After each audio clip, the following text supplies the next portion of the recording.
Quiero que vayamos a Oseas 4:6. Algunos dicen que este es el profeta Gomelo.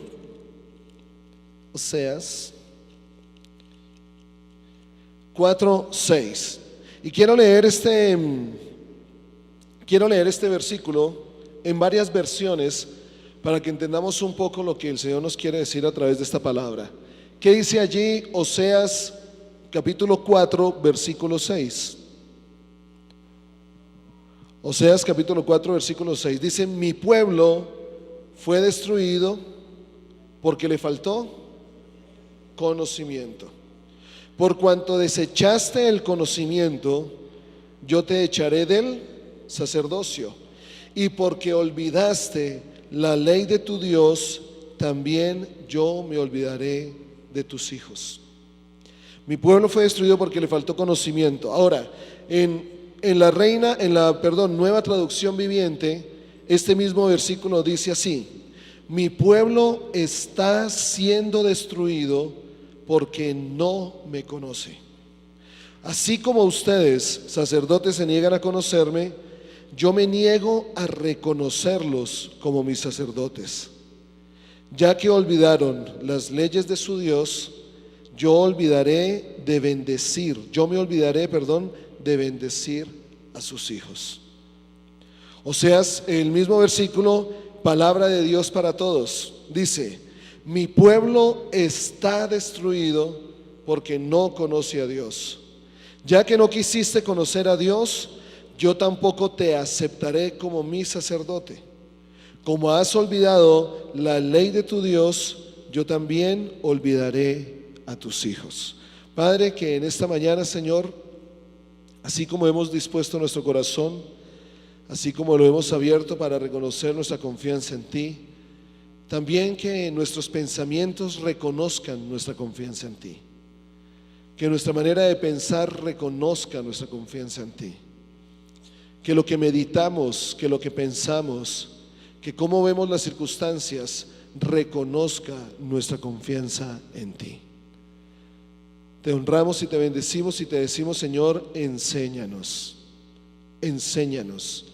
para poder caminar conforme a tu palabra, para poder ver lo que tu palabra ha prometido, para poder ver la realidad de quien tú eres conforme a lo que tu palabra declara, Señor. Te lo pedimos hoy, Padre Celestial, enséñanos en Cristo Jesús. Amén. ¿Me pueden regalar un poco de monitoreo aquí adentro, porfa? Gracias. Entonces, aquí hay una declaración muy fuerte que hace el profeta. Mi pueblo está siendo destruido. ¿Por qué? Porque no conoce a Dios. Porque no conoce a Dios. Isaías 5:13. Aquí en Oseas declara que el pueblo está siendo destruido porque no conoce a Dios.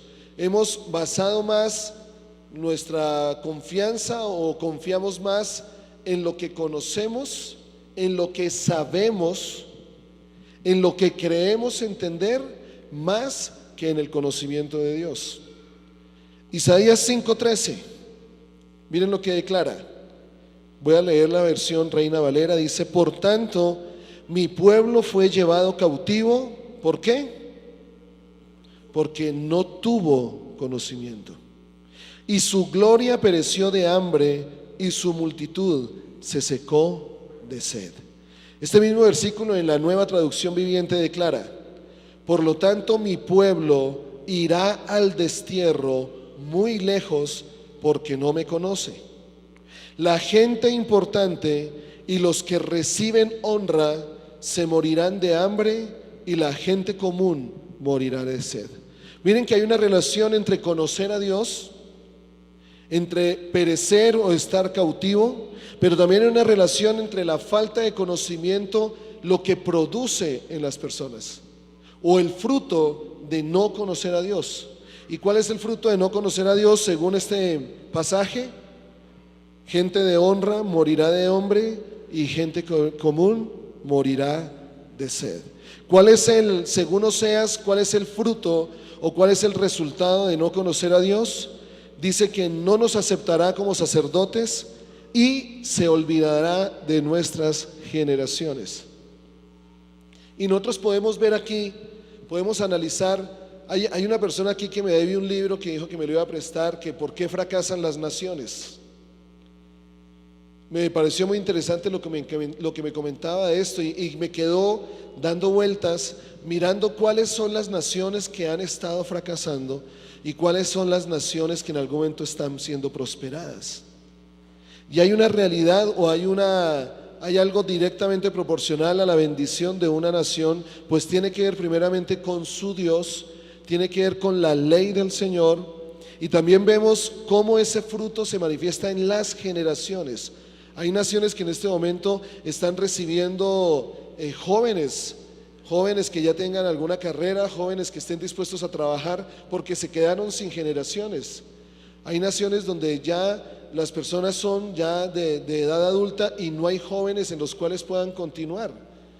Y uno mira estas generaciones y uno mira estas naciones, y la pregunta que yo me hago siempre es: ¿dónde está Dios allí?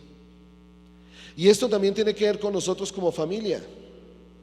Queremos ser bendecidos por el Señor, queremos que el Señor bendiga nuestra casa, y cuando nosotros tenemos al Señor como prioridad en nuestra casa, nuestros hijos van a ser los primeramente bendecidos.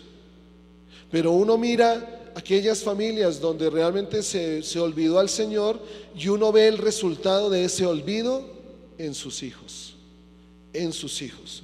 Entonces aquí Reina Valera dice: mi pueblo fue llevado cautivo porque no tuvo conocimiento.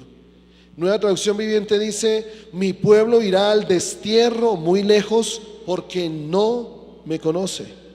Palabra de Dios para todos dice aquí en Isaías 5:13: por tanto, mi pueblo será hecho prisionero y desterrado porque no reconoció mi autoridad. ¿A dónde voy con todo esto? La causa mayor por la cual el pueblo de Dios perece o es llevado cautivo, o aquí como dice Isaías en esta traducción, o es llevado prisionero. Recuerden que un pueblo prisionero queda sujeto ¿a qué? A la autoridad, al pensamiento, a la convicción y a la fe del pueblo que lo tiene prisionero. El pueblo de Israel no podía, cuando estaba allí en Egipto, no tenía libertad para adorar a su Dios. El pueblo de Israel no tenía libertad para buscar a Dios. El pueblo de Israel no tenía libertad para vivir según su propia cultura. Estaba sujeto a la cultura de Egipto. El pueblo de Israel, mientras estuvo cautivo, estuvo sujeto a todo lo que Egipto era. Y eso se manifiesta todavía en este tiempo.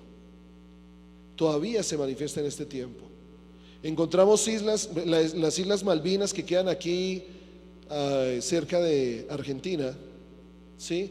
Que es una colonia inglesa. Hace un tiempo hubo un conflicto allí porque Argentina quería volver a reclamar esa isla, pero es una colonia inglesa. Y uno mira lo que se ve en esa isla, que está más cerca de Argentina que de Inglaterra, y uno ve cultura inglesa allí, porque de quien es la tierra se manifiesta su cultura, y quienes viven en esa tierra se sujetan a la cultura de aquel que los domina. Entonces lo mismo sucede con nosotros. Nosotros podemos seguir al Señor, podemos estar en el reino de la luz, pero si nosotros no conocemos a Dios, vivimos cautivos y prisioneros al reino de las tinieblas, y tenemos que sujetarnos a ese reino. Por eso es que aquí hay una demanda de lo que el profeta nos dice. ¿Cuál es la invitación? Conozcan a Dios.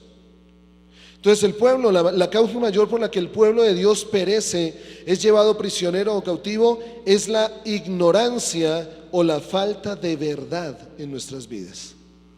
Ignoramos lo que Dios dice, no vemos lo que Dios declara en su palabra, y esto hace que seamos llevados cautivos en algunas circunstancias. Por ejemplo, si miramos los diferentes conceptos que tenemos como pueblo de Dios sobre la participación de la iglesia en áreas diferentes a la religión, entre comillas, cuando miramos este concepto religioso, allí es donde vemos en qué creemos o a qué estamos sujetos o cuánto conocemos a Dios. Áreas como la educación, los negocios, la economía, la política, particularmente un tema satanizado en la iglesia. Pero estamos sujetos. Si nosotros no nos movemos en estas esferas como Dios espera que nos movamos y apliquemos su palabra, estaremos cautivos. Pero debemos mirar a la luz de la palabra cuál es la realidad de estos asuntos, porque sucede como lo que pasa en algún momento en algunas congregaciones que ponen sencillamente normas o leyes conforme a su convicción, conforme a su pensamiento, mas no conforme a lo que dice la palabra de Dios. Entonces, vamos a ver esto. ¿Qué dice la palabra en este sentido? Como la raíz es la falta de conocimiento, como la raíz es la ignorancia en algún momento, la ignorancia a la palabra de Dios, porque aquí muchos de pronto no somos ignorantes en cuanto a diferentes temas frente a lo que el mundo piensa. Pero lo que Dios nos demanda no es que conozcamos lo que el mundo piensa, es que conozcamos cómo Dios piensa. Por eso, ¿dónde nace la sabiduría? ¿En el qué? En el temor a Jehová. O sea, y Él ha dicho que los sabios en su propia prudencia, Él los va a confundir. O sea, la sabiduría del mundo es confusión, pero la sabiduría de Dios nos acerca a Él y comienza temiéndole a Él. Temiéndole a Él, ¿qué es? Honrarle en todo.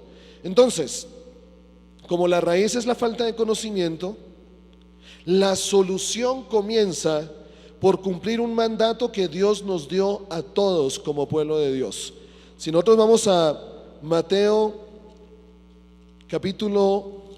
el último capítulo de Mateo 28, ¿sí? ¿Aló? Sí, señor, por favor. Mateo 28, versículo 18 y 19. ¿Qué dice aquí? ¿Qué habla Mateo 28, 18 y 19? La gran comisión, la tarea, el trabajo que Dios nos puso a hacer a cada uno de nosotros. ¿Qué dice allí particularmente la gran comisión? Dice en el versículo 18: y Jesús se acercó y les habló diciendo: toda potestad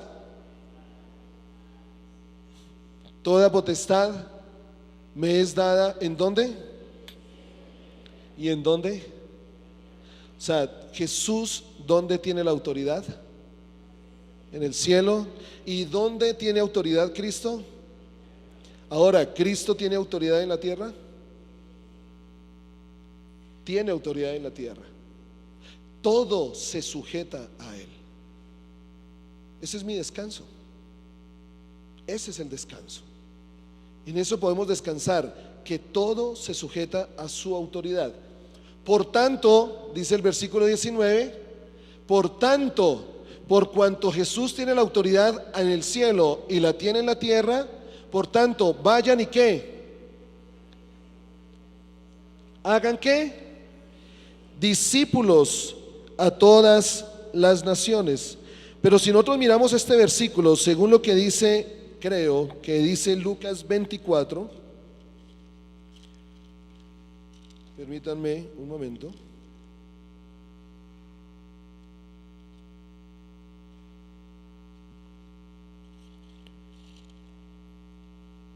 Versículo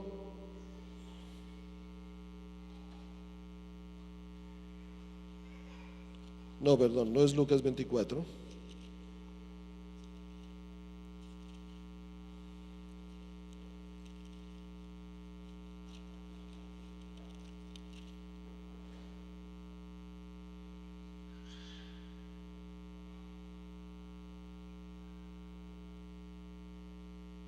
Vayamos a Marcos 16:15. Bueno, aquí en Mateo dice, por tanto, id y haced ¿qué? Discípulos, ¿a dónde? A todas las iglesias. Vuelve el tema, naciones, pueblos, tierra. Vuelve ese sentido. Y en Marcos 16:15 dice, id por dónde? Por todo el mundo. ¿Y qué vamos a hacer? Predicar el evangelio. ¿A quién? A toda criatura. El que creyere y fuere bautizado será salvo, mas el que no creyere será condenado. Y estas señales seguirán a los que creen. En mi nombre echarán fuera demonios, hablarán nuevas lenguas, tomarán en las manos serpientes, y si bebieren cosa mortífera no les hará daño. Sobre los enfermos pondrán sus manos y sanarán. Entonces, ¿de qué manera uno hace discípulos? ¿Cómo es la manera en que uno hace un discípulo? ¿Cuál es la función? ¿Cuál es la tarea que tiene el maestro para hacer a alguien un discípulo? ¿Qué es lo que empieza a hacer? ¿Cuál es la acción? Enseñar. Enseñar. Por eso es que nosotros, a la falta de conocimiento, la iglesia ha sido llamada ¿a qué? A enseñar. Discipulado implica enseñanza. ¿Qué enseñamos?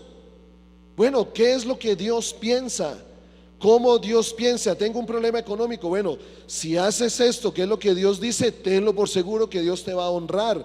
Si tengo un problema en la familia, si haces esto como Dios dice, tenlo por seguro que Dios te la va a restaurar. Tengo un problema con el trabajo, si haces esto como Dios dice, eso es discipulado. A veces confundimos discipulado con que una persona venga, nos cuenta los problemas, venga, oramos por esa persona, sí, pobrecito, Señor, ayúdale, mira cómo está su... No, eso no es discipulado. Eso es orar unos por los otros. Discipulado es que le enseñamos a las personas cómo deben vivir en este mundo conforme a la palabra de Dios. Eso es discipulado. Entonces, esto implica enseñanza, como también él lo dijo, ¿no? Allí en Juan, conoceremos la verdad y la verdad ¿qué? Nos hará libres. Entonces la manera como hacemos las cosas y las pensamos, las maneras como hacemos las cosas y las pensamos, nos habla de a quién servimos o esclavos de quién somos. A mí solo me basta escuchar a alguien para saber si es libre o es esclavo. Esclavo de la circunstancia, esclavo de la situación, esclavo del problema, esclavo de la deuda, esclavo de su convicción, esclavo de su falta de fe, esclavo del no conocer, esclavo de su propia opinión, esclavo de su propia prudencia, o libre. ¿Y para qué Dios nos llamó a ser libres? Nos llamó a ser libres para que en libertad decidamos agradarle a Él. Para eso es la libertad. Que ya tengo libertad, nada me controla y siendo libre decido agradarle. Por eso es que dice la palabra que donde está el Espíritu de Dios, allí que hay libertad. Hay libertad. Entonces, esto, la manera como las hacemos y pensamos, nos habla a quién servimos o esclavos de quién somos. Sencillamente. Por eso, una buena manera de comenzar es romper los mitos sobre lo que gobierno es. Ustedes van a decir, ay, pero otra vez política. Miren, esto es completamente vital si queremos ver un cambio en la nación. Si queremos ver un cambio en la economía, es vital que enseñemos de economía. Si queremos ver un cambio en las familias o en las finanzas, es necesario que enseñemos de finanzas. Si queremos tener un cambio en las relaciones, es necesario que enseñemos de las relaciones. Si queremos tener un cambio en la relación de padres e hijos, es necesario enseñar. Pero todas esas esferas, economía, finanzas, familia, iglesia, tienen que ver con gobierno. Con gobierno. Aún lo que está pasando hoy con Colombia tiene que ver con gobierno. Entonces tenemos que entender qué es gobierno.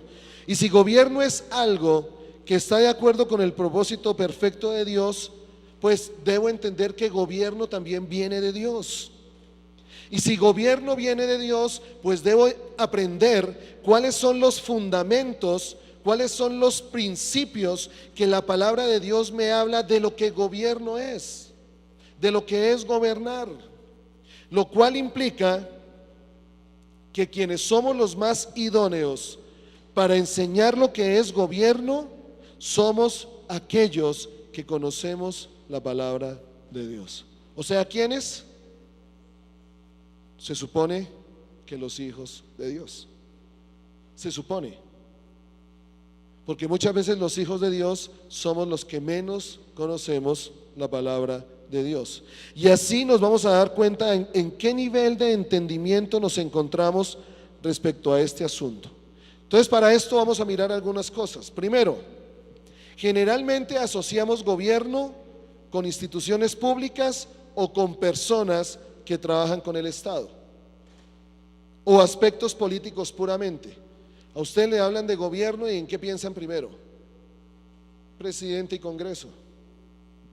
¿Quién es el que nos va a gobernar? Las leyes que nos gobiernan. Si vemos en el diccionario, gobierno tiene dos definiciones. Una, que es muy fácil de entender, y si no, pues se las explico al final de la reunión. Gobierno es acción y efecto de gobernar. Sencillo. Y la otra es forma política sobre la cual es gobernado un Estado. Forma política sobre la cual es gobernado un Estado. Definición del diccionario. La primera parte, pues obviamente la entendemos, ¿cierto? Es la acción de gobernar, pero la tendencia general al siguiente punto del significado es que cometemos el error de relacionar gobierno con Estado. Cuando a los judíos les hablaba Jesús de gobierno, cuando los judíos estaban los discípulos allí y Jesús les empezó a hablar de gobierno, ¿ustedes creen que en qué creen que pensaban los judíos? ¿En quién? ¿Cuál era la figura de gobierno en ese momento? El César. Entonces, por eso para el pueblo judío les fue tan difícil entender lo que Jesús les enseñaba de gobierno. Y Jesús les enseñó de gobierno con 4 palabras, bueno, 5. Si ustedes miran desde Mateo las parábolas, siempre Jesús enseñó gobierno comenzando de esta manera: el reino de los cielos. El reino de los cielos es, el reino de los cielos es como un acreedor que El reino de los cielos se asemeja a un hombre que Allí Jesús empezó a enseñar lo que gobierno es. Entonces hay una relación entre gobierno y reino. Pero cuando nosotros hablamos de gobierno, generalmente siempre lo relacionamos ¿con qué? Con el Estado. Con el Estado. Por eso es que la definición, segundo punto, la definición nuestra tiene que ser diferente si la mantenemos dentro de los principios bíblicos de lo que gobierno es. Y para comprender lo que gobierno es importante pensar en función de reino y no en función de Estado. Es importante pensar en función de reino y no en función de salvación. Es importante pensar en función de reino y no en función de perdón de pecados, que es donde hemos dejado el Evangelio. El Evangelio solo lo hemos dejado en la función de ¿qué? De que el Señor nos salvó, vino a morir por cada uno de nosotros, y quien le recibe es ¿qué? Salvo, y sus pecados le son perdonados, y allí quedó el asunto. Por eso es que cuando dejamos el Evangelio del ¿qué? Del reino, en función de salvación y de pecados, allí es donde encontramos hijos de Dios, personas que han sido salvas, que sus pecados han sido perdonados. Ya fui salvo, pero lo demás lo vivo sin la dimensión de lo que Cristo quiere enseñarme, o la vida que Cristo quiere que yo haga, que yo viva. Entonces allí es donde se encuentra tanta separación entre lo que Dios, Cristo el Espíritu Santo es y lo que vivimos aquí en la tierra, porque nos quedamos limitados a soy salvo cuando allá se pase lista, listo. Allá responderé a mi nombre y aquí viviré como quiera, y allí es donde empiezan los problemas. Por eso vamos a ver qué es gobierno en la palabra. Ahora, no vamos a encontrar en la Biblia la palabra gobierno. Empecemos por ahí. Ustedes no van a encontrar que la palabra gobierno esté en la Biblia. Así como tal no aparece.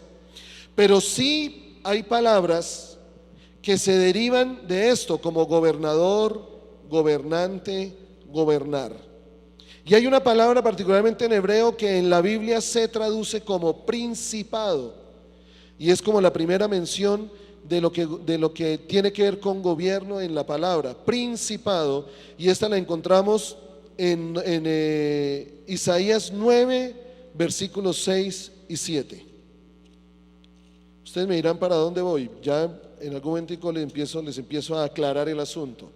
Isaías 9, versículos 6 y 7. ¿Qué dice? ¿Cómo comienza este pasaje? Porque a ver, todos por favor aquí, ¿sabemos leer? ¿Todos?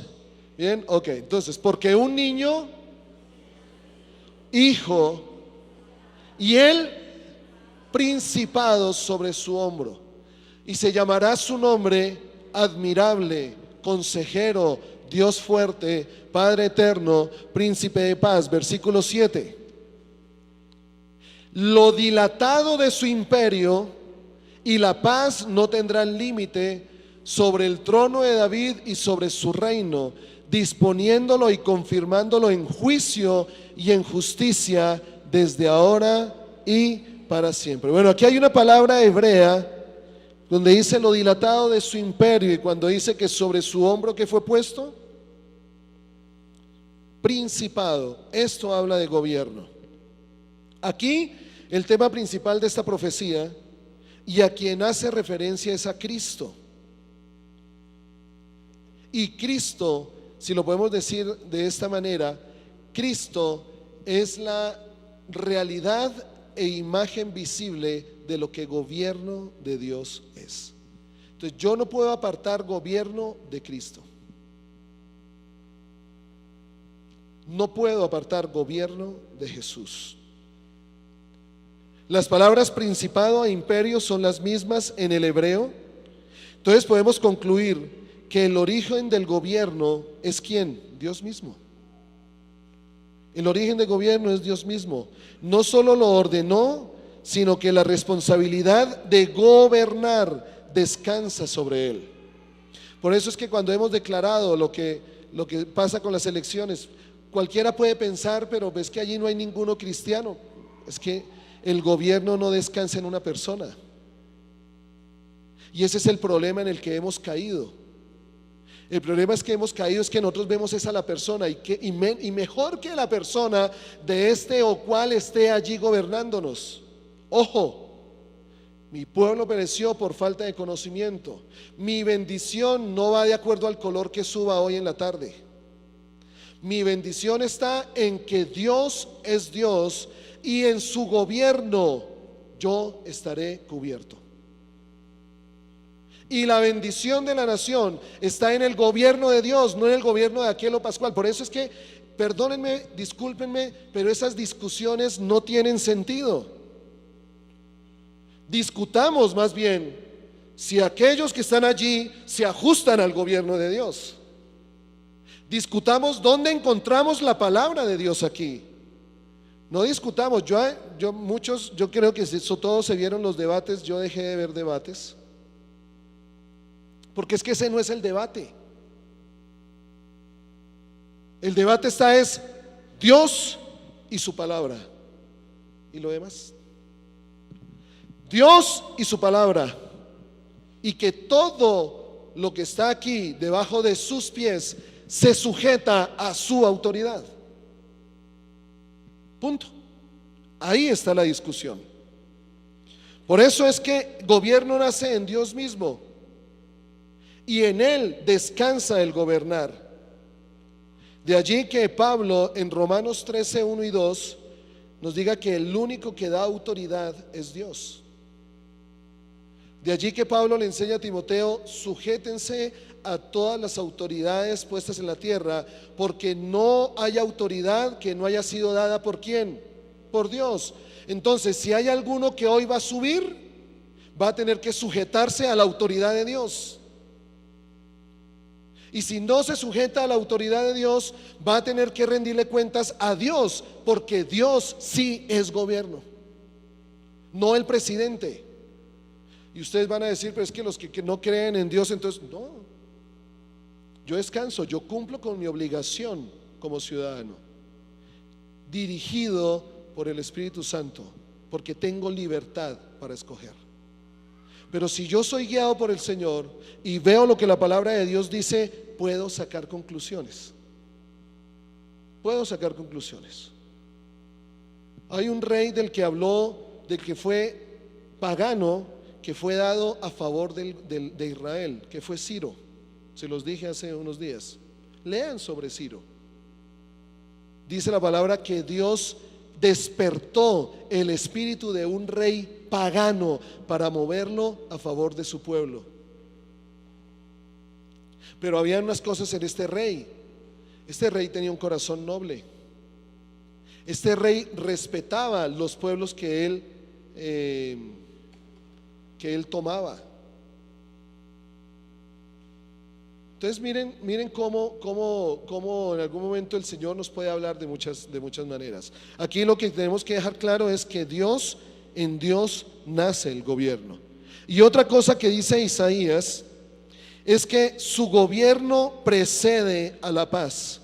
En otras palabras, donde no se respeta el gobierno de Dios, no hay paz. Concluyamos por qué el acuerdo de paz no ha funcionado. ¿Hay paz en el país? ¿El país vive completamente en paz? La pelea en algún momento fue por el sí, por el no. La pelea aquí es por impunidad, no impunidad. En la pelea siempre va a haber pelea, porque la paz no puede brotar de un gobierno mundano. La paz solo puede venir cuando el gobierno de Dios está en esa nación. Por lo tanto, ¿queremos paz? Sujetémonos al gobierno de Dios. Punto. Esto no tiene discusión. No tiene discusión. Por eso, como dice Romanos 5:1, Romanos 5:1 declara: justificados pues por la fe. ¿Qué dice el versículo allí? Tenemos que paz. ¿Para con quién? Tenemos paz para con Dios por medio de nuestro Señor Jesucristo. ¿Qué significa justificado? Justificado implica que fueron satisfechos los requisitos del gobierno y de la ley. O sea, cuando yo estoy justificado delante de Dios, es porque la justicia de Dios fue saciada. Para los que quieran aprender de esto, si ya superaron nivel 1, es lo que vamos a aprender en la realidad de nuestra redención en Cristo. Dios tuvo que impartir justicia en 3 direcciones. A Él mismo, porque Dios es justo. Dios no podía pasar por alto lo que el hombre había hecho. Dios no se podía hacer el de la vista gorda lo que el hombre había hecho. Dios es justo. Y por cuanto Dios es justo, el hombre merecía ¿qué? Muerte. Porque el Señor le dijo: si comes de ese árbol, ciertamente ¿qué? Morirás. Era una mentira. Él hizo con Adán lo que muchas veces hacemos nosotros con nuestros hijos. Si usted me desobedece, nunca más le voy a dar almuerzo.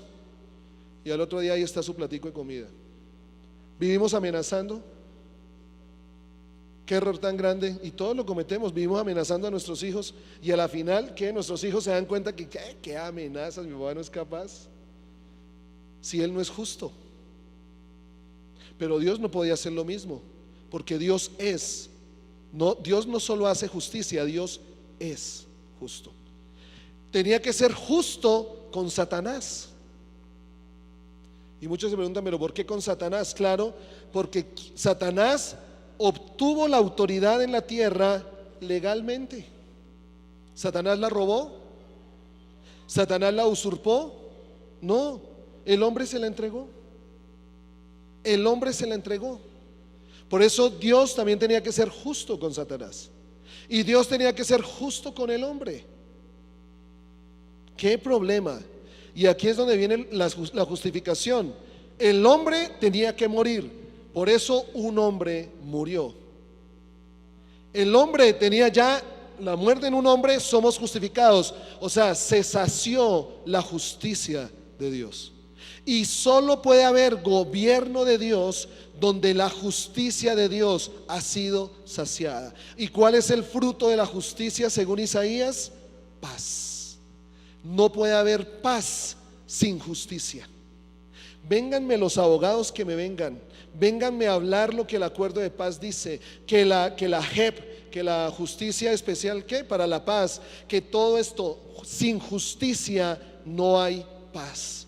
Y la verdadera justicia solo viene ¿de quién? De Dios. Probémoslo. O mejor dicho, ¿no lo hemos probado? ¿Cuánto llevamos creyendo que había paz y no la hay? Porque es un principio. Sigamos confiando en el hombre y no va a haber paz. La gran comisión de hacer discípulos a todas las naciones requiere que hablemos, que enseñemos el evangelio del reino. ¿Qué es el evangelio del reino? Alinear la tierra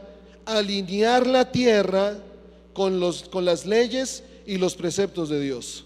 Este es el tema central del evangelio. ¿Cuál es el tema central de Génesis a Apocalipsis? Cristo es Rey. Por eso es que tenemos que ser coherentes en lo que creemos con lo que hacemos. Cristo es Rey. Cuando yo hablo de economía, Cristo es Rey. Cuando yo manifiesto mis relaciones con los demás, Cristo es Rey. Esa es la vida práctica. Esa es la verdadera vida práctica. La vida práctica no es que yo vengo aquí a la iglesia y me siento y como lo dice la palabra, pues si tengo algo contra alguien, deja tu ofrenda allí. Ay no, yo qué, yo voy a dejar eso así, que me voy a poner a humillarme delante de tal persona. No, Señor. La vida práctica, la vida de Cristo en mí práctica es esa, que si tú tienes algo contra alguien aquí en este mismo lugar, no debiste haber alabado al Señor, no debiste haber traído una ofrenda, porque esa ofrenda no es aceptable. Cristo nos enseñó que si tú tienes algo contra alguien, ¿qué debo hacer? Dejo mi ofrenda, me reconcilio con esa persona. Dios mío, esta mañana le dije mal algo a mi esposa. Nena, perdóname, discúlpame, nena. No, discúlpame no, porque las disculpas no son del Señor, ¿no? Porque mucha gente para guardar su orgullo dice, ay, discúlpame. ¿Dónde dice disculpas en la Biblia? En la Biblia hablas de perdón. Nena, te perdono. Esa es la vida práctica. Ya lo arreglé, mi corazón está en paz. Ahora sí, cojo mi ofrenda. Ahora sí, levanto mis manos. Ahora sí puedo decir, Señor, tú eres Rey, tú eres el Señor. Esa es la diferencia del religioso al que vive genuinamente. La economía, ¿qué dice la palabra? La relación entre familia, padres, no busquéis a ira, ¿cómo es que dice la palabra? No exasperéis a vuestros hijos. Hijos, honren a sus padres. Esa es la vida práctica. Esa es la vida cristiana práctica. Que yo bendigo al que me maldice, que recorro la segunda milla, que subió el azul y yo era gris, pues lo bendigo porque Cristo me dice que lo bendiga. Que hable bien, que mi palabra brote en palabras de bendición, porque de una fuente no pueden salir dos clases de agua. Esa es la vida práctica. Por eso es que reino es alinear las leyes y preceptos de Dios. Este es el tema central. Dios gobernando, Cristo es. Por eso debemos entender que a la luz de la palabra, si nosotros solo predicamos el perdón de pecados, pero no discipulamos a las personas, No les estamos enseñando a qué es ser gobernados por Dios. Y el gobierno comienza en mí. Yo no puedo estar pidiendo, porque eso es falta de coherencia, yo no podría estar pidiendo que el gobierno de Dios venga sobre la nación si el gobierno de Dios no está sobre mi vida. Yo no puedo enseñarle a una persona a que perdone si en mi corazón todavía hay falta de perdón. No tiene coherencia que yo le diga a la persona que el Señor dice esto si yo no lo estoy viviendo. Por eso es que el Señor está limpiando a su iglesia. Porque si hoy estamos pidiendo que el gobierno de Dios venga sobre nuestra nación, ese gobierno se manifiesta primero ¿en quién? En nosotros. En nosotros.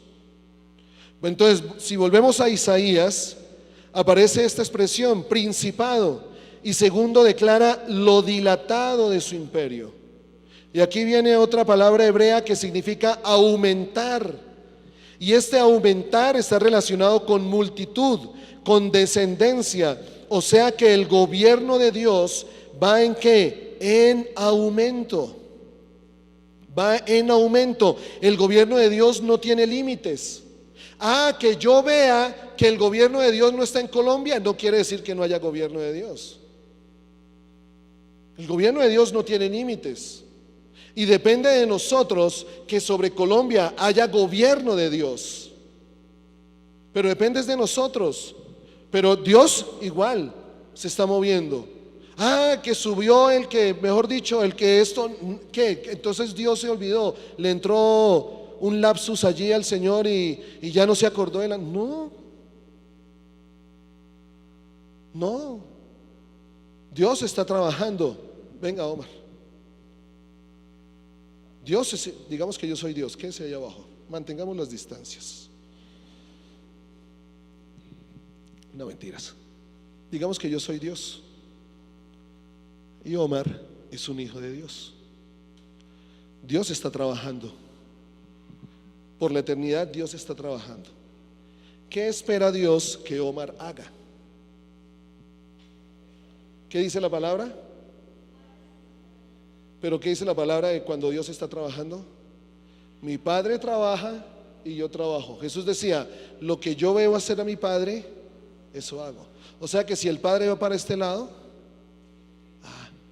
pero Omar de pronto pensó, no, pero es que no, aquí tengo que dejar un asuntico arreglado porque tengo que hacer un chanchullito por allí y ya te sigo, Señor. No, tú entonces quédate en tu trabajo, igual yo sigo trabajando.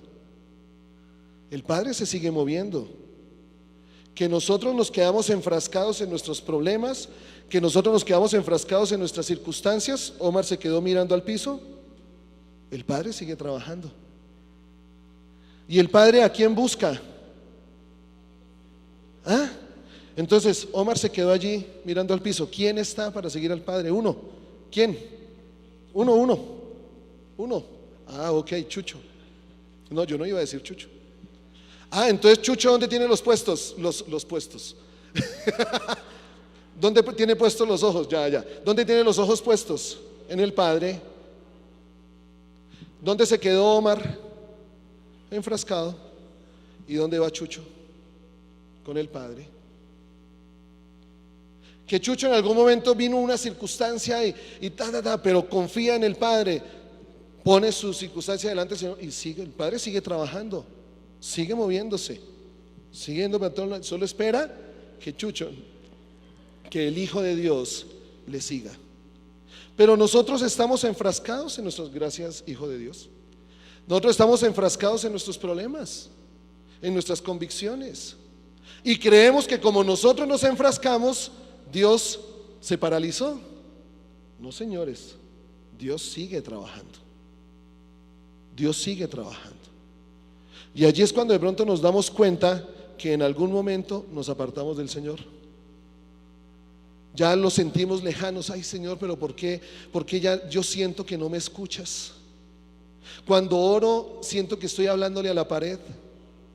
Cuando adoro siento que no me escucha. Pero es que ¿quién fue el que se quedó quieto? Si yo me seguí moviendo. Por eso es que Dios dice que al que le busca, le halla. Al que le busca, le halla. No, sí se puede sentar ahorita. Entonces su gobierno no tiene límites. La conclusión aquí es que el gobierno es el fundamento del trato ordenado de Dios con el hombre. La función central y primordial del Evangelio también es restaurar, hacer que todo. La función del Evangelio es hacer que todo. ¿Qué es todo? El hombre, la naturaleza, las instituciones, las naciones, la creación completa vuelvan al gobierno de Dios. Eso es reino. Eso es reino. Un ejemplo: cuando una persona nace de nuevo, la palabra dice que esta persona pasó de la potestad de las tinieblas al reino de su amado Hijo. Dice primera de Pedro 2:9, para que anunciéis las virtudes de aquel que os llamó ¿de dónde? A su luz admirable. Esto nos habla que estar bajo un régimen de gobierno, ahora pasamos a otro. Estaba en el gobierno ¿de quién? De las tinieblas. Ahora estoy en el gobierno de su luz admirable. Esto pasa cuando echamos fuera demonios, que le ordenamos a súbditos de un reino rebelde a salir en el nombre de la autoridad de otro reino que es el legítimo. Por eso el Señor nos dijo, la manifestación del reino es que vayan y echen demonios. ¿Y por qué yo puedo echar fuera demonios? Porque yo tengo autoridad. Venga, Omar. ¿Yo tengo autoridad sobre Omar? No, no. Digamos que en Omar hay una influencia demoníaca. Venga a ver. Revélame, Señor. No, mentiras. Hay una influencia. Y para que su vida sea libre y sea restaurada, el Señor me manda a mí ¿a qué? A echar fuera demonios. Pero si yo voy en mi autoridad no es mayor a la autoridad que está moviéndose en Omar. Por eso el Señor llegó y dijo, toda autoridad me ha sido dada en el cielo y en la tierra. Por lo tanto, entonces, mi vida bajo la autoridad de Dios, que lo que hay en él sí es menor al gobierno de Dios. La autoridad que hay en él se tiene que sujetar a una autoridad mayor. Ahí sí, cuando yo vengo con esa autoridad mayor, le puedo decir a lo que está en él, fuera, y sale, porque hay una autoridad mayor. Pero si yo no tengo esa autoridad, yo le digo a él, fuera, y él, ¿quién me lo dice? Como le pasó a los discípulos, ¿no? Yo conozco al Jesús que ustedes dicen, pero ¿quiénes son ustedes? Y muchas veces no nos pasa eso, como que vamos con autoridad diciendo, no, es que se trata, y las circunstancias nos dicen, ay, sí, yo conozco al Jesús que usted habla, pero no lo veo en su vida. Díganme si eso no es gobierno. Gracias, Omiter. Eso es gobierno. El poder de Dios ha llegado. Por eso el Señor declaraba, entonces el reino de los cielos ha llegado y está entre ustedes. Una autoridad mayor en nosotros. Aquí nos lleva a comprender entonces que lo que capacita a cualquier autoridad para ejercer su función es gobierno. Algo sencillito. Está el policía de tránsito. Pero el policía de tránsito tiene una autoridad mayor, que es que el policía de tránsito no se puede mover aparte de la Secretaría de Tránsito, ¿o sí? Se sujeta a la Secretaría de Tránsito. La Secretaría de Tránsito está bajo la autoridad ¿de quién? ¿Ah? De la alcaldía. El alcalde está bajo la autoridad ¿de quién? El gobernador está bajo la autoridad ¿de quién? Ahora, respóndanme, ¿el presidente está bajo la autoridad de quién? ¿Cómo? ¿Escuché por ahí algo? ¿Ah?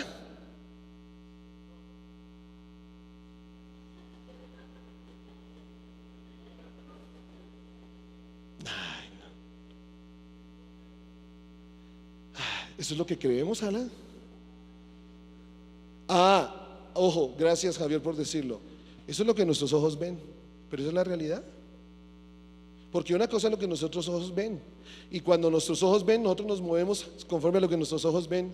O sea que en pocas palabras estamos haciendo esto. Y Dios se sigue moviendo, Dios sigue trabajando. ¿Qué deberíamos hacer nosotros entonces? Si es lo que nuestros ojos ven, deberíamos empezar a declarar, a establecer y a manifestar el gobierno de Dios. ¿Cómo lo declaramos, lo manifestamos y lo establecemos?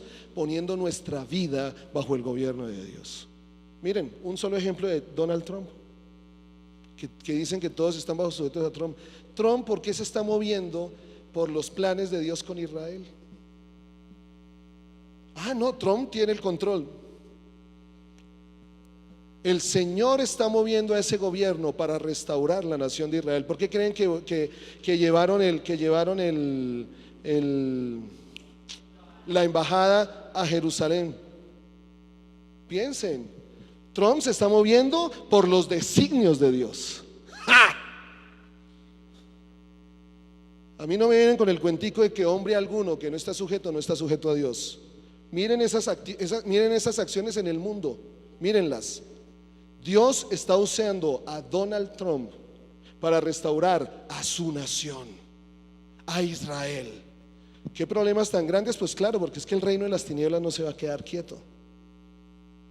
Ahora, ¿quiénes son los que están al lado de Donald Trump? Que es un hombre que tiene una... Sí, yo no estoy diciendo que es una... ¿Cómo se dice? Es un alma de Dios. No lo es, pero Dios lo está moviendo.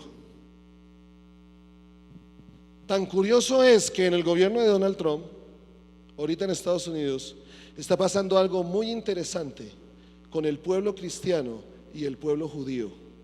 Nunca antes en la historia el pueblo cristiano y el pueblo judío se habían unido para caminar sobre lo que Dios estaba diciendo. El hombre a la final tiene que darle cuentas a Dios. Entonces, cada uno, el gobierno de Dios está bajo la sujeción, el gobierno del hombre está bajo la sujeción de Dios.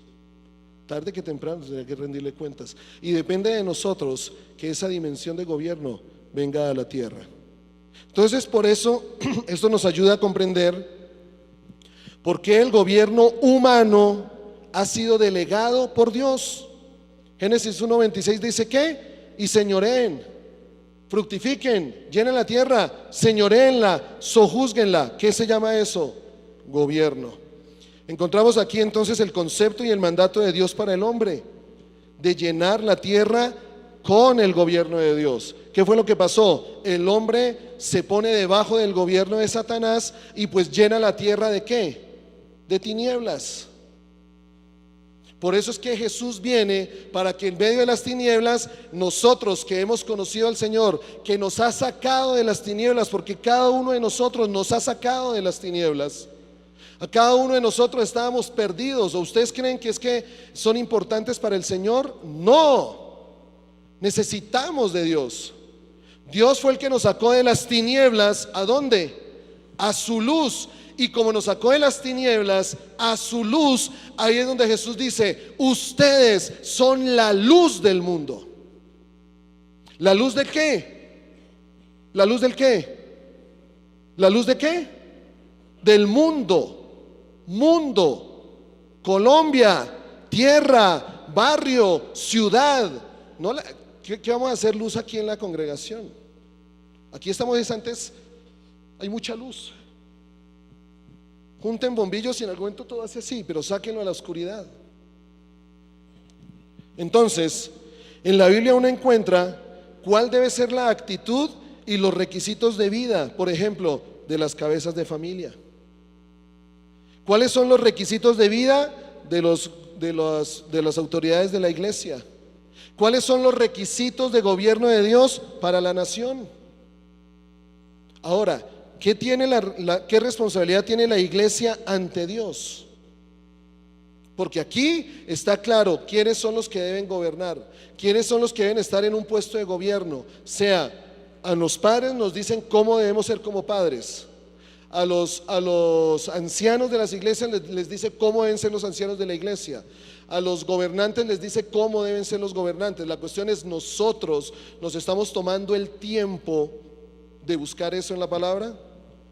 Por eso es que la responsabilidad nuestra como iglesia es enseñar los requisitos y actitudes a estas instituciones. ¿Y por qué enseñarlo? Porque están siendo golpeadas. Están siendo golpeadas. Por eso es que el verdadero evangelio del reino es aquel que se enfoca en llenar las esferas de gobierno con la ley de Dios. Las esferas de gobierno deben ser llenadas con la ley de Dios, con la palabra de Dios. ¿Cuáles son esas esferas? Primero, un gobierno individual. Yo debo permitir que mi vida sea llenada de su gobierno. Cuando yo estoy sujeto al gobierno de Dios, cuando yo entiendo que estoy bajo autoridad, mi familia entra bajo gobierno. Pero si yo no, por eso es que muchos hombres sufren. Perdóneme que se los diga de esta manera a los hombres. Muchos hombres sufren porque su familia no los honra, porque su familia no les da el lugar de autoridad que tienen. Y allí, ¿yo cómo me hago digno de honra? Este es un principio, un libro que creo que tenemos que empezar a estudiar juntos, porque a veces no entendemos lo que autoridad espiritual es. Pero ¿cómo yo como padre o como esposo exijo honra si yo no estoy bajo autoridad? Un día se los había dicho. Entonces, cuando ya hay gobierno individual, mi vida está sujeta a la autoridad de Dios, pues lo natural es que mi familia empieza ¿a qué? A estar sujeta a la autoridad de Dios. ¿Y cómo habla un gobierno de Dios en mi familia? La educación, ¿cómo estoy educando a mis hijos? ¿Qué principios y valores les enseño a ellos? ¿Cómo trato lo de la herencia? ¿Cómo trato yo las propiedades? ¿Les enseño a ellos todos estos principios conforme a la palabra de Dios? Porque es muy triste ver familias cristianas divididas por cuestiones de herencia. Entonces no estamos enseñando, o sea, esto, cuando los padres no honran no buscan airar a sus hijos, o cuando los esposos no aman a sus esposas, esto habla de que gobierno de Dios no hay en sus vidas. Cuando los hijos no honran a los padres, ¿cómo es posible la noticia esta de que unos hijos sacaron a sus papás de la casa porque ellos no tenían dónde vivir y cogieron la casa como propiedad? ¿Qué es esto? Eso a mí lo único que me habla es que no hay gobierno de Dios allí. El gobierno de Dios para el matrimonio: ama a tu esposa, y la esposa ¿qué debe hacer? Respete a su marido. Eso es gobierno de Dios, práctico. No nos pongamos aquí a orar a ver si Dios me dice que lo respete o no, práctico. Si hay gobierno de Dios sobre tu vida, tú amas a tu esposa. Si hay gobierno de Dios sobre tu vida, tú respetas a tu esposo, le das honra. Pero también yo como esposo y esposa individualmente estoy bajo la autoridad de Dios. Y si hay un gobierno en mi vida, si hay un gobierno en mi familia, pues obviamente va a haber gobierno en la iglesia. Entenderemos y nosotros viviremos bajo gobierno. Cada una de nuestras vidas individuales gobernadas por Dios, corporalmente manifestamos el gobierno de Dios sobre nosotros.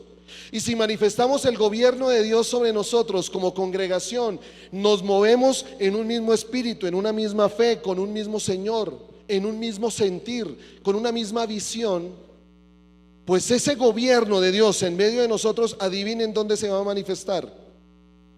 En sus empresas, en sus trabajos, en sus hogares, en sus barrios, en los lugares donde ustedes están. Porque ese gobierno, acuérdense que lo dilatado de su imperio, su gobierno no tiene fin. Y si ese gobierno se da a nivel de esas esferas de la economía, en las empresas, se manifiesta ese gobierno de Dios, ¿qué cree que sobre qué va a haber gobierno entonces? Sobre la nación. Pero queremos que haya gobierno sobre la nación sin nosotros ponernos bajo gobierno. Imposible.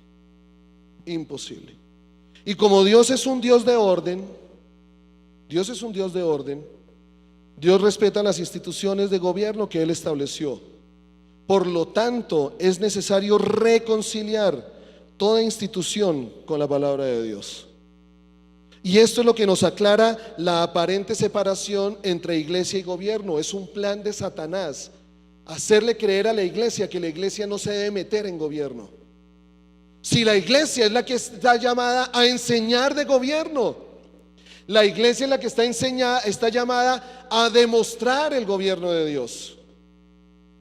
Por eso es que muchos, cuando dicen que la iglesia no debería estar metida ahí, perdón, pero eso no es lo que está aquí. Eso no es lo que está aquí.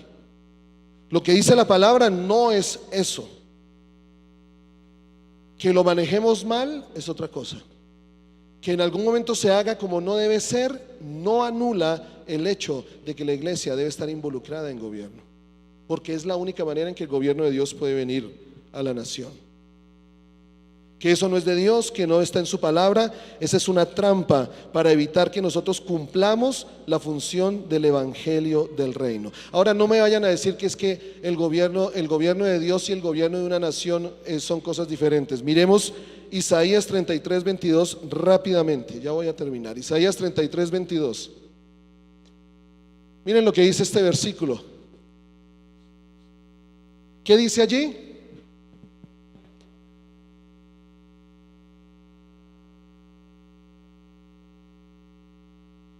¿Qué encuentran ustedes allí? ¿Qué encuentran? Busquen. Bueno, fuera lo que es gobierno, pero ¿qué encuentran? Allí está la rama judicial. ¿Cómo son las tres ramas? Ejecutiva, legislativa y judicial. Ahí está. Ahí está. Entonces no me digan que a Dios no le interesa. Jehová es nuestro juez. O sea que la justicia se debe mover por la justicia de Dios. Jehová es nuestro. Lo que legislamos en el país debería legislarse conforme al gobierno de Dios. ¿Y eso es lo que está pasando? Por eso lo que está pasando, la identidad de género, el aborto, matrimonios del mismo sexo, es sencillamente un país que no tiene gobierno de Dios. ¿Y qué hace la iglesia que supuestamente es la que manifiesta el gobierno de Dios? ¿Qué vamos a hacer? Por eso es que nosotros estamos siendo llamados a restaurar todas las instituciones. Dios instituyó a la familia. Si no lo creen, léanlo allí en Génesis 1, 24, Génesis 2, 22. Dios creó ¿a quién? Al hombre y a la ¿qué? Mujer, y los hizo una sola carne, y les dijo: fructifíquense. Ahí está el principio de familia.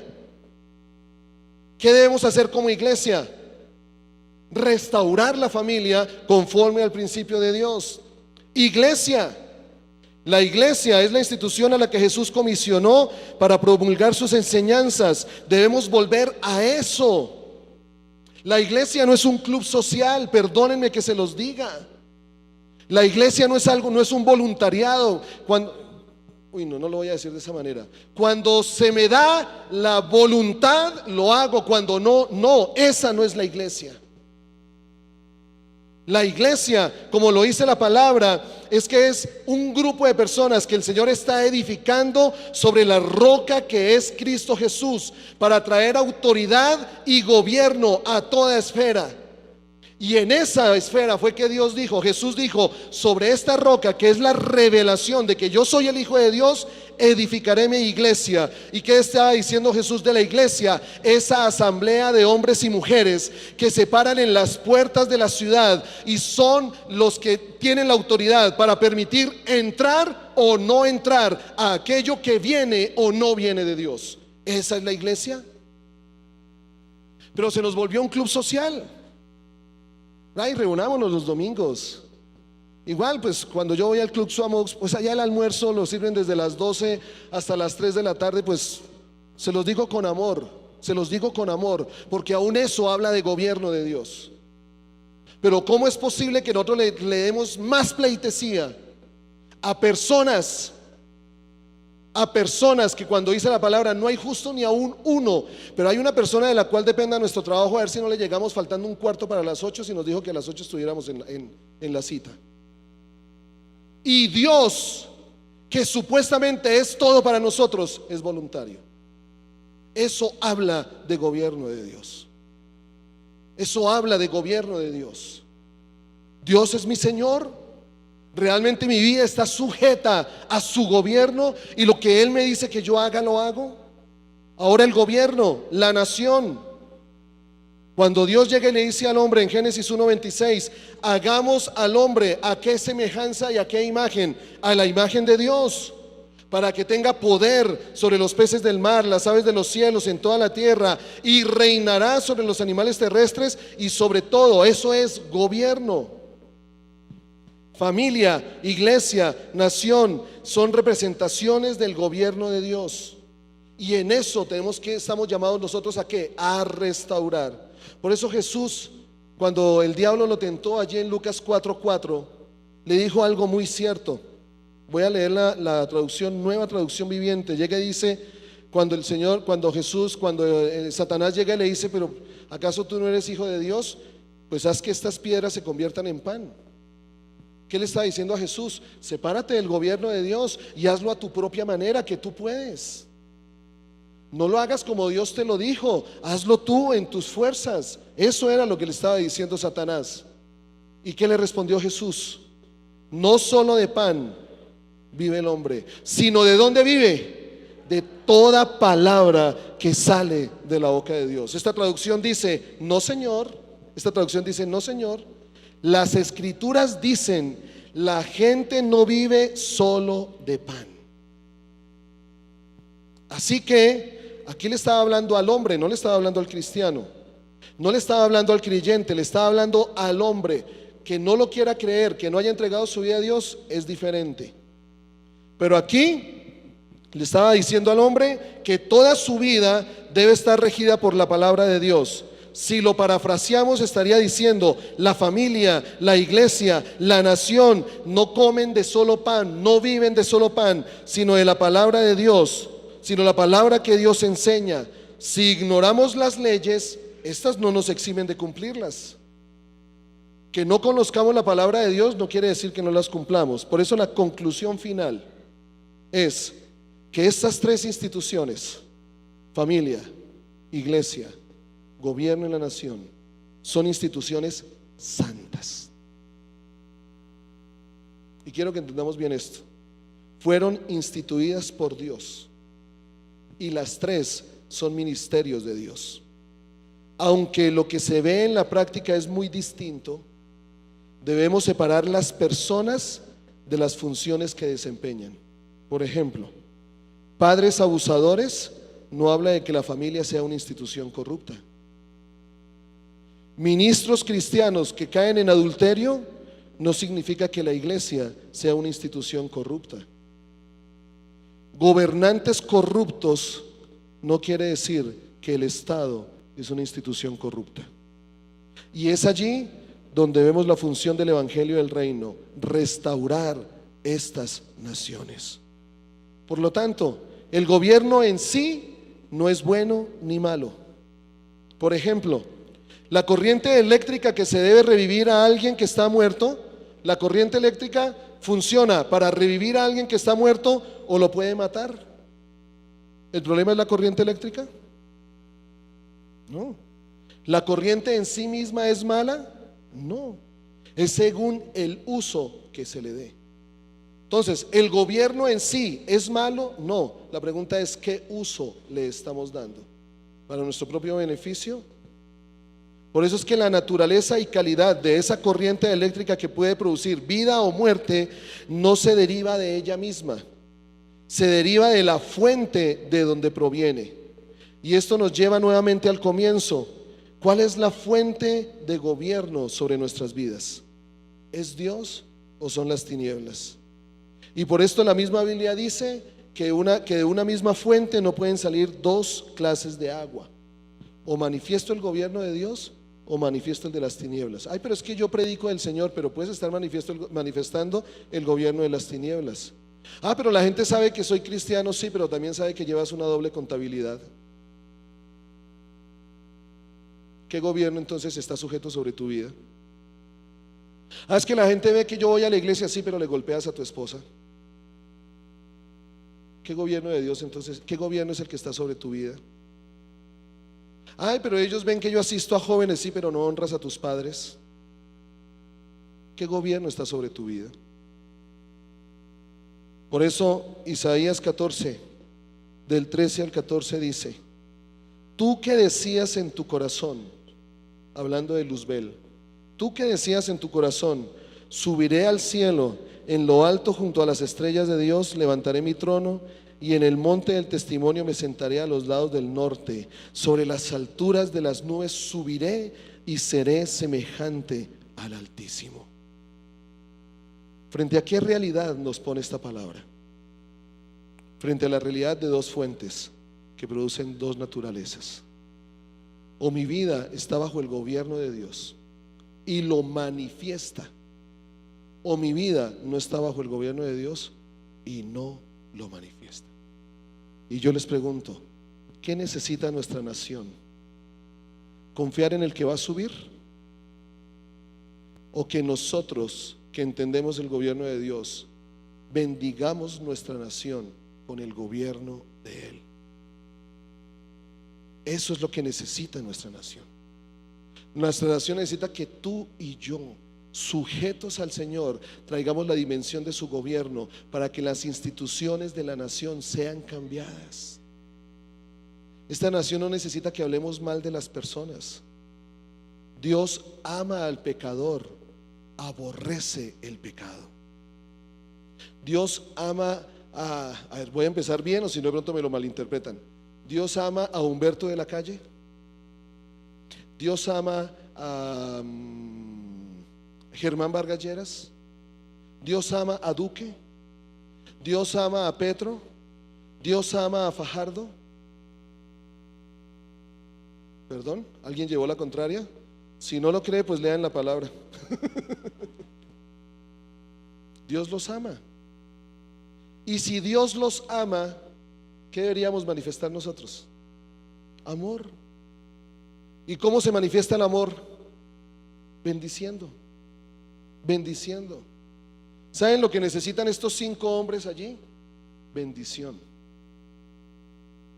Estos 5 hombres necesitan que sean bendecidos, porque el gobierno de Dios sobre nosotros nos llama a bendecir. Cerremos nuestros ojos.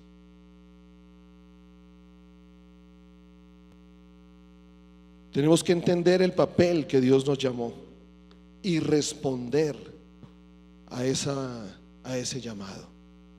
Responder a ese llamado es lo único que va a cambiar la nación.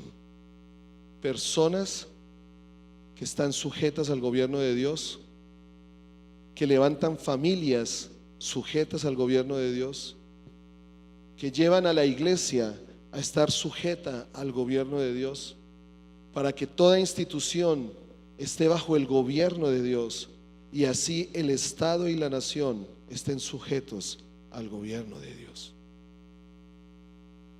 Ahora, con tus ojos cerrados allí, yo te animo a que le pidas al Señor que te revele coherencia. Coherencia. Si soy coherente con lo que hablo y con lo que creo, si soy coherente con la fe que profeso y con la vida que llevo, si soy coherente en declarar que Cristo es el Rey y mi vida habla de su señorío. ¿Estoy hablando de perfección? No, porque sé que muchas veces de pronto somos desobedientes, pero cuando confesamos nuestros pecados delante de Él, Él es fiel y justo y nos vuelve a poner en el mismo lugar para que sigamos caminando conforme a su orden. Lo que Colombia necesita es el orden de Dios para esta nación, y que su iglesia restaure, que los hijos de Dios nuevamente lleven cada institución de la nación al gobierno de Dios. Y tú tienes la oportunidad de llevar primero tu vida, de llevar a tu familia, de llevar el lugar de trabajo donde estás laborando, de llevar tu empresa, de llevar a tus compañeros o empleados, y de llevar esta nación al gobierno de Dios. Padre, no soy yo el que convenzo, Señor. No soy yo el que convenzo. Es tu Espíritu Santo. Porque tú lo dices allí en tu palabra, que tú has enviado a tu Espíritu Santo para que éste nos lleve a toda verdad. Y que Él es el que nos mostrará, que Él es el que nos revelará tu palabra. ¿Qué ha de venir? ¿Qué hemos de hacer? Eso lo hace tu Espíritu Santo en nosotros. Por eso, Señor, yo pido, o te pido, o te clamo hoy, ayúdanos. Convéncenos tú. Convéncenos tú. Que cuando veamos tu palabra nos convenza.